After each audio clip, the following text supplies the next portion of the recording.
ज्ञान the treasure में आपका स्वागत है। और हम आपको बताएंगे कि आजकल जो नवयुवक हैं या जो पुरुष हैं, ज़्यादातर रति क्रिया के दौरान इतने आसनों का प्रयोग करते हैं कि वो संभोग के समय अपनी बीवियों को संभोग के अलग अलग आसनों को प्रयोग करके प्रयोगशाला बना देते हैं। पुरुष अक्सर किताबों या फिल्मों में संभोग करने के अलग अलग तरीकों को देखकर अपनी पत्नी के साथ भी उसी तरह, उसी पोजीशन में, उसी आसन पर जोर डालते हैं। लेकिन संभोग करने के तरीके और आसन जो दिखाए जाते हैं, उनको करना बहुत सारे आसनों को बड़ा नामुमकिन होता है। अब इन अलग अलग आसनों करते समय या संबंध बनाते समय पुरुष इस कदर उत्तेजित हो जाते हैं कि उसके लिए संबंध बनाए रखना मुश्किल हो जाता है, जिसकी वजह से वे शीघ्र स्खलित हो जाते हैं। पत्नी को भी ऐसा महसूस होता है कि यार उसका पति उसे किसी खिलौने की तरह प्रयोग कर रहा है, बंदर की तरह उछल कूद कर रहा है, जिसके कारण वह शारीरिक और दिमागी रूप से पीड़ित रहने लगती है। वैसे भी जो संभोग है, संभोग संबंधों का जितना आनंद सामान्य आसनों में मिलता है, उतना अलग अलग आसनों को प्रयोग करने से नहीं मिलता है।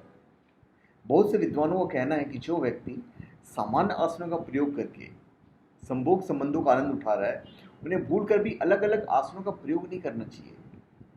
इसके लिए सबसे अच्छा आसन है कि संभोग क्रिया के समय आप अपनी पत्नी को नीचे और पति को उसके ऊपर लेट जाना चाहिए। इस आसन को करते समय पुरुष का जो लिंग होता है बहुत आसानी से स्त्री की योनि में प्रवेश कर जाता है और पुरुष संभोग के समय स्त्री के चेहरे के भावों को पढ़ सकता है। विराम के समय स्त्री के शरीर पर निश्चल लेटने से एक अनोखा सुख प्राप्त होता है। इसके बाद सिर्फ विपरीत रति वाले आसन को ही अच्छा माना गया है। इस आसन में पति नीचे लेट जाता है और पत्नी उसके ऊपर लेट जाती है। इससे शरीर संचालन स्त्री और पुरुष दोनों मिलकर कर सकते हैं। इस आसन में भी सारी स्थितियां पहले आसन की जैसी होती है, लेकिन विराम के समय आराम का सुख स्त्री को ही मिलता है।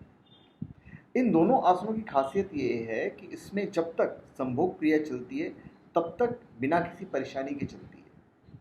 दूसरे किसी आसन में सुविधा नज़र नहीं आती है। बाकी सारे आसनों में जो कमी नज़र आती है वो यह है कि उनमें संभोग और विराम काल में स्त्री पुरुष एक दूसरे के सीने से लेकर आनंद नहीं उठा पाते। दूसरे आसनों में लिंग योनि में इतनी आसानी से प्रवेश नहीं कर पाता है जितनी आसानी से पहले वाले आसन में आ जाता है।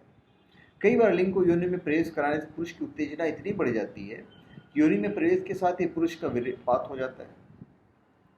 इसके लिए सबसे अच्छा उपाय है कि जो व्यक्ति शीघ्र पतन रोग से ग्रस्त होता है उन्हें पहले वाले आसन में ही संभोग करना चाहिए या फिर दूसरे वाले आसन में। तो धन्यवाद। आप हमारे चैनल पर सब्सक्राइब करें और अपने कमेंट दीजिए। धन्यवाद।